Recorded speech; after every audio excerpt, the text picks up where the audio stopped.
समस्तीपुर से एक अजब घटना सामने आई है।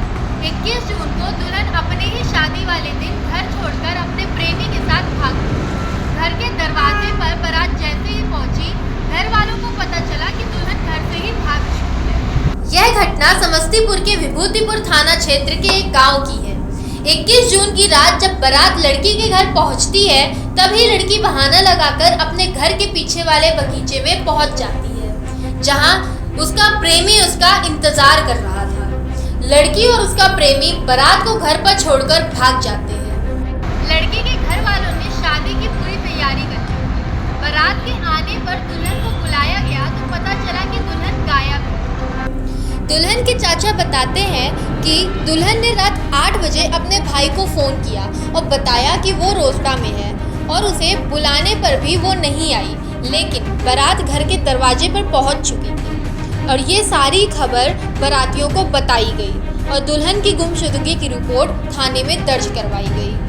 समाज के सामने अपनी इज्जत बचाने के लिए दूल्हा और दुल्हन के घर वालों ने मिला जुला निष्कर्ष निकाला और यह निष्कर्ष सुनकर सबके होश उड़ गए। दुल्हन की छोटी बहन मतलब दूल्हे की साली से ही दूल्हे की शादी तय कर दी गई। अब बारात दूसरी दुल्हन के साथ दूल्हे की शादी कर अगली सुबह चली गई।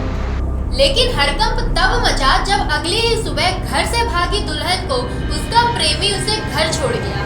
दुल्हन बताती है कि दुल्हन और उसका प्रेमी और कुछ दोस्तों के साथ वह रात भर बाहर रही और अगली ही सुबह वो मुझे पुलिस के डर से घर छोड़ने आ गया। वह बताती है कि वह प्रेमी के साथ अपनी मर्जी से नहीं भागी थी, उसे जबरदस्ती उसका प्रेमी अपने साथ ले गया था। लेकिन यह सब होने के बाद लड़की के घर वालों ने लड़की को अपनाने से ही इनकार कर दिया।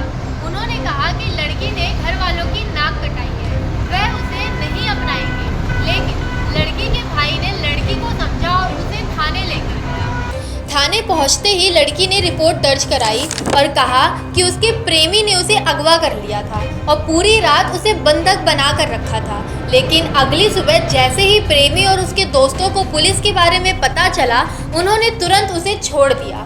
हालांकि लड़की के बयान पर उसके घर वाले भरोसा नहीं कर रहे हैं और पुलिस ने लड़की के बयान के आधार पर ही प्रेमी और उसके दोस्तों के खिलाफ केस दर्ज कर लिया है।